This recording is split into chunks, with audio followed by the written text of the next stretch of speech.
할렐루야. 여러분 주의 이름으로 사랑하고 축복합니다. 한 주간도 많은 일들이 이 땅에서 일어나고 있습니다. 참으로 폭우로 말미암아 어려움 속에 있는 우리 형제자매들을 주님의 평안과 위로하심과 귀하신 돕는 손길들이 있기를 축복합니다. 오늘은 우리가 하나님을 기쁘게 하는 성도라는 주제로 빌립보서 말씀을 오늘부터 함께 우리 배워갑시다. 본문 말씀을 보니 빌립보 교인들은 사도 바울로부터 복음을 듣고 빌립보 교회가 세워질 때부터 사도 바울의 이 복음을 듣고 배우고 이날로부터 바울이 옥중에 갇혀 있을 때도 또 그 당시에 이르기까지 로마 옥중에 갇혀 있는 그 당시에 이르기까지 바울의 복음 사역을 위해서 이 빌립보 성도들은, 이 교인들은요, 혼신을 다해 바울을 도왔습니다.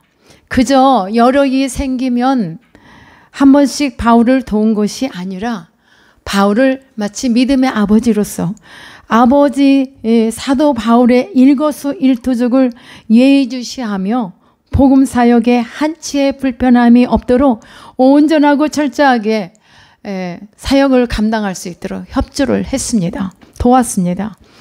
이는 그들의 마음이 한뜻으로 복음의 신앙을 위하여 협력한 것입니다. 그 말씀이 빌립보서 1장 27절에 기록됐습니다. 그 다음에요, 우리가 하나님을 기쁘게 하는 성도는 어떻게 해야 될까? 첫 번째, 복음 사역에 열심을 내는 자입니다.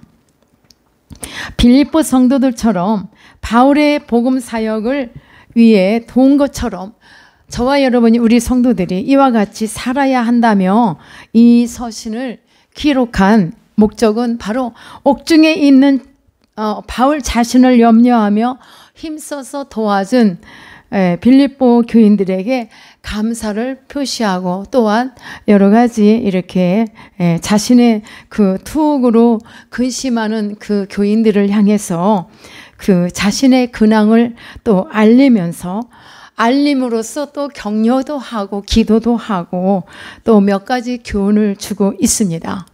사도 바울은 다른 이 서신과 달리 이 빌립보에서는 자기 자신을 사도권을 강조하지 않고 오늘은 뭐라고 합니까? 단지 자신을 예수님의 종으로 이렇게 소개하고 있습니다. 여러분 보았죠? 그리스도의 종이라고 했습니다. 1절에서. 예수의 종이라고 소개하고 있는데 그만큼 자기 자신이 사도권에 대한 그 입증하는 바 자기가 어떤 확신을 하고 있는 거, 그 확신은 빌립보 교인들을 통해서 자기가 굳은 신뢰감을 얻었고 또 빌립보 교회와의 또 교인들과의 친밀한 관계를 유지하고 있음을 우리가 느낄 수가 있습니다. 목회자는 성도들과 이러한 관계로 나갈 때 성도들에게 감사하고 또 기뻐합니다. 바울의 손발이 되어 수종하는 이 성도들로 인하여 바울은 성도들이 너무나 사랑스럽고 또 매우 사랑하고 존경하며 이 성도들 또한 바울을 매우 사랑하고 존경하며 물질과 기도로 헌신을 했던 것입니다. 우리 성도들처럼 바울 역시 감사와 기쁨으로 빌립보 교인들을 위해 중보기도로 하는 이 기도 내용이 있습니다.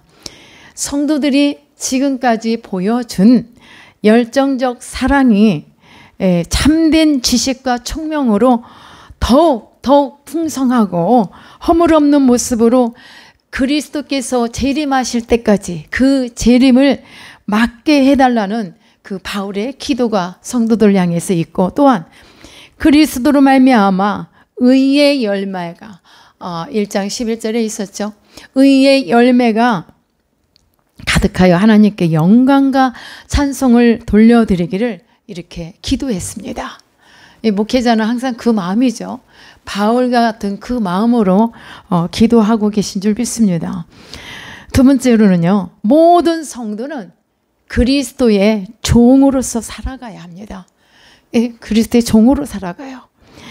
바울 자신은 항상 사도직을 강조하다가 성도들과 깊은 사랑의 결속력으로 인해 굳이 사도라는 그 호칭을 하지 않고 종이라고 말하고 있습니다.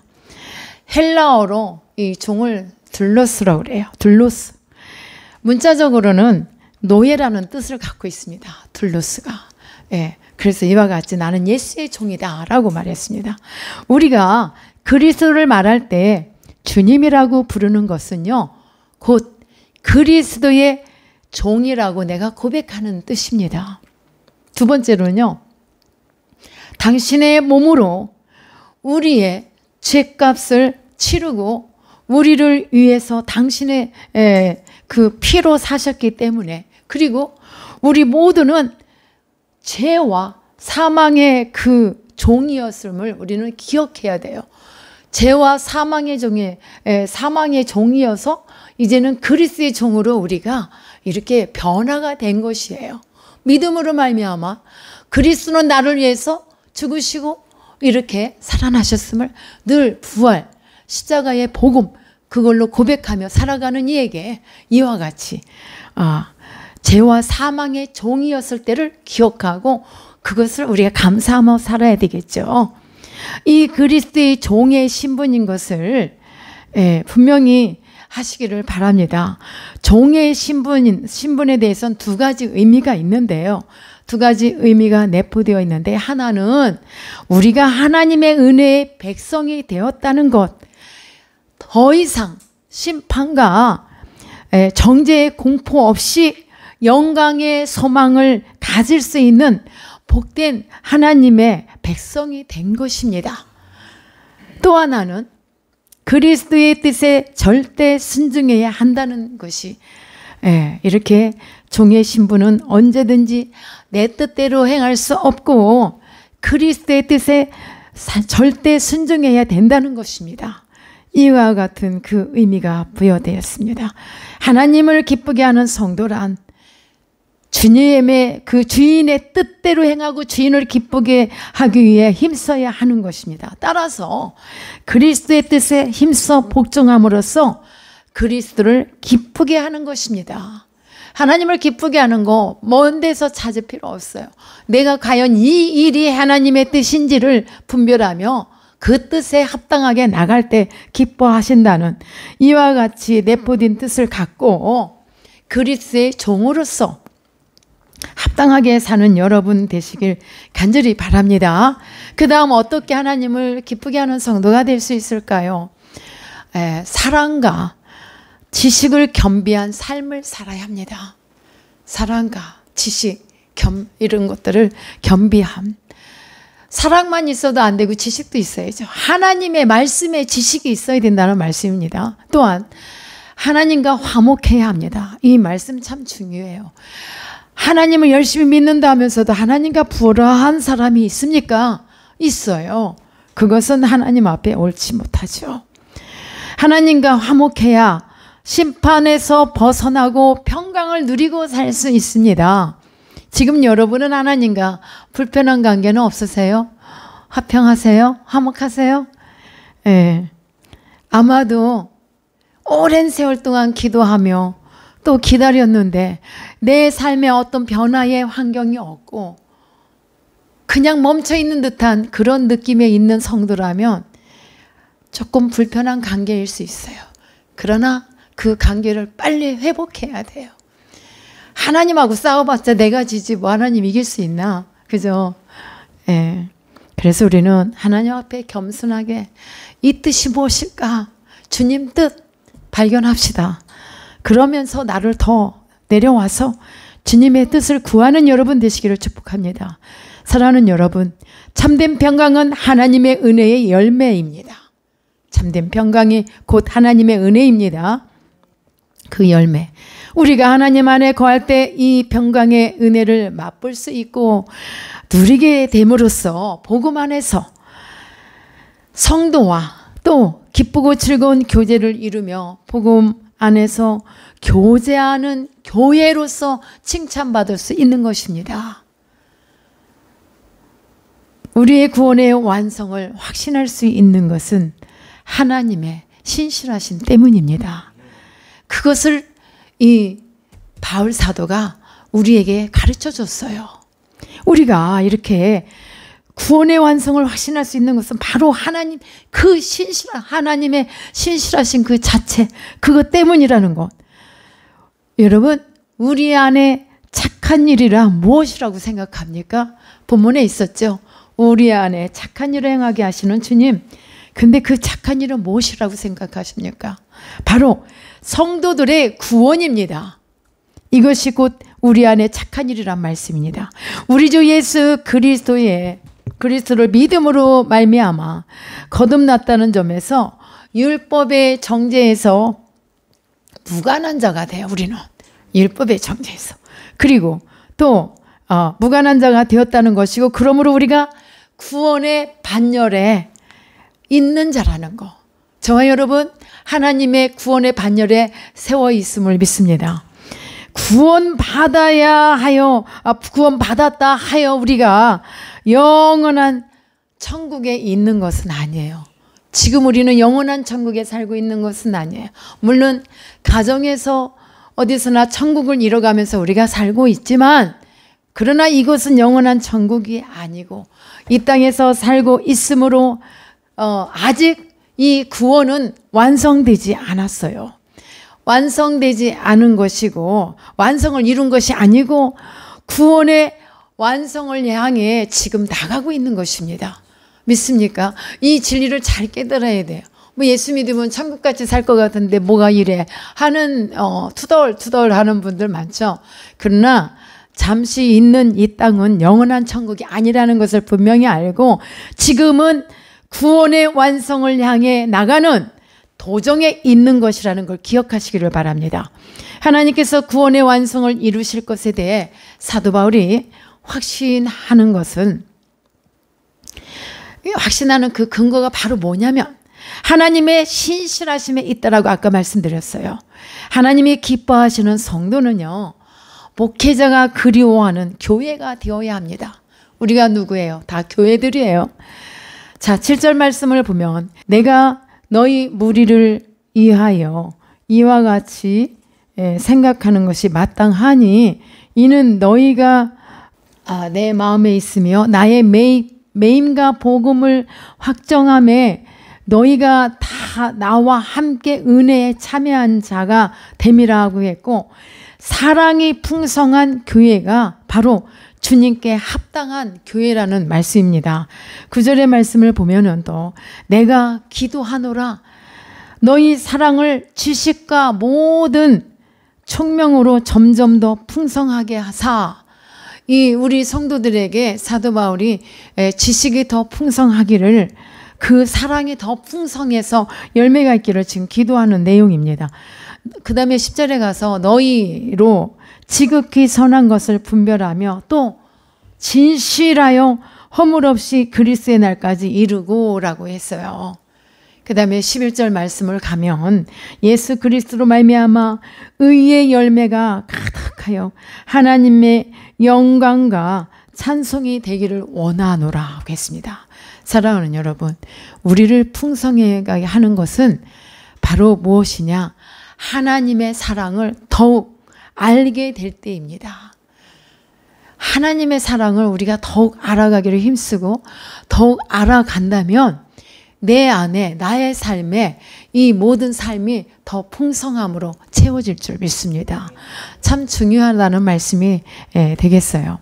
우리가 교회 안에서 더 풍성해지도록 기도하고 사랑에도 분별력이 있기를 사도 바울이 기도하고 있어요. 중요해요. 사랑에도 분별력이 있다 이 말이에요. 필요하다 이 말이에요. 우리 성도가 청명해질 수 있는 것은 말씀을 통해 청명해질 수가 있습니다. 우리는 청명해야 돼요. 그런 말도 하잖아요. 여호와하고는 살아도 곰하고는 못 산다. 미련한 자가 되면 안 돼. 여우가 깨가 많거든요. 그 깨를 갖다가 아마 우리는 지혜로, 우리말로 표현하면 지혜가 있어야 돼. 미련한 자하고 함께하면 참 힘들어요. 그러나 지혜로운 자로서 우리가 함께 살려가면 우리가 하는 일들을 쉽게 얻으면서 살아갈 수 있어요. 그래서 우리는 청명해질 수 있는 것은 바로 하나님의 말씀의 지혜라 생각합니다. 그래서 말씀을 통해 얻어야 되고 이 말씀을 통해 우리는 지혜를 얻는 삶을 살아나가야 될 줄 믿습니다. 그런 지혜로 말미암아 허물 없는 교회로서 나가는 것입니다.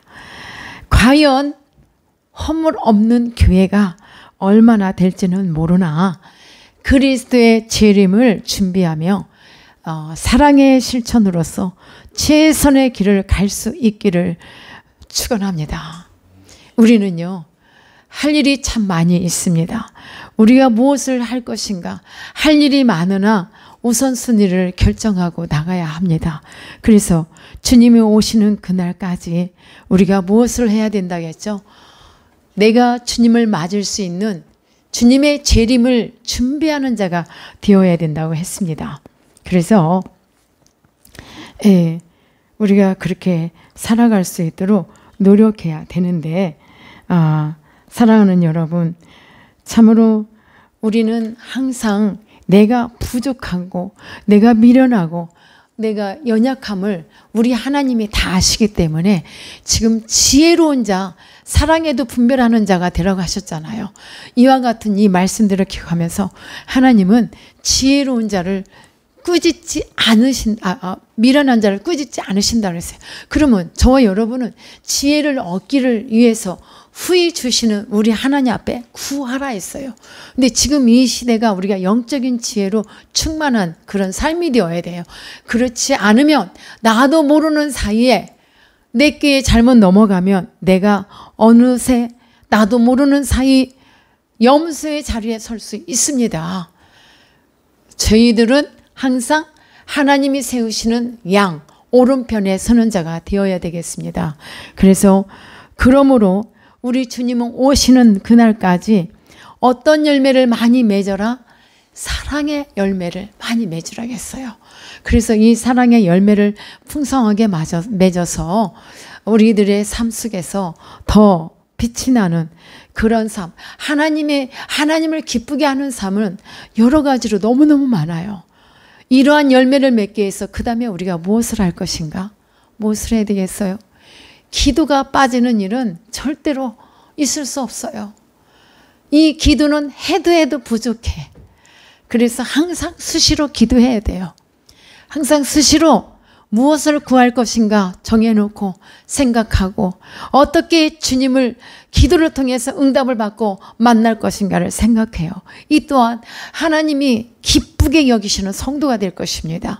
하나님은요, 외롭게 혼자 계시는 것이 아니라 수많은 백성들이 있지만 그저 다오 하는 그 머리가 아니라 내가 이 뜻을 하나님 앞에 올려드리고 주님 뜻대로 살아가기를 위해서 하나님이 내게 오늘 이 시간도 어떤 지혜를 주시고 어떤 믿음을 주셔서 어떻게 행동할 것인가를 분별할 수 있는 지혜와 그 사랑의 열매를 맺을 수 있도록 기도하라는 말씀이에요. 기도에 대한 광범위한 이 모든 것들을 우리가 기억하고 먼저 정하고 이런 삶을 살아갈 때, 그리고 또 하나님을 기쁘게 하는 성도는 하나님의 말씀을 전하는 전도자들의 삶인 줄 믿습니다. 그래서 이와 같은 삶을 하나하나 기억하면서 우리가 믿음으로 주님 앞에 나갈 때 사랑하는 여러분들을 사랑하는 나의 아무개를 다 기억하고 계시고 상급으로 채워줄 줄 믿습니다. 마지막으로 우리는 하나님을 찬양하기 위해서 지음을 받았다고 했습니다. 그러므로 우리는 어떻게 하죠? 찬송을 많이 해야 돼, 찬양을. 제가 요즘에 마음껏 찬양을 못해서 참 안타까운데요.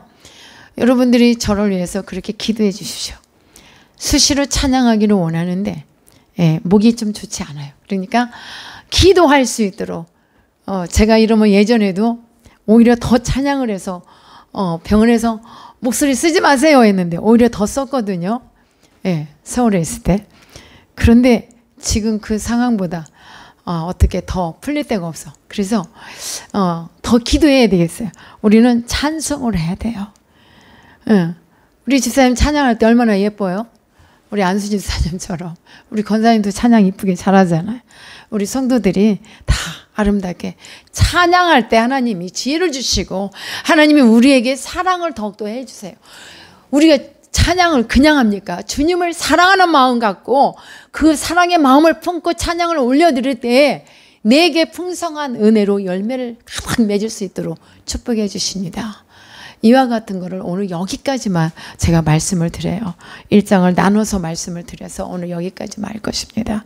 그래서 사랑하는 여러분, 우리는 항상 내가 하나님의 자녀요, 하나님의 성도로서 어떻게 하나님을 기쁘시게 할 수 있는 성도가 될 것인가, 자녀가 될 것인가를 오늘의 말씀을 다시 한번 새겨보면서 여러분들의 삶 속에서 승리하는 그런 삶이 되기를 예수님의 이름으로 축복합니다. 기도하십니다.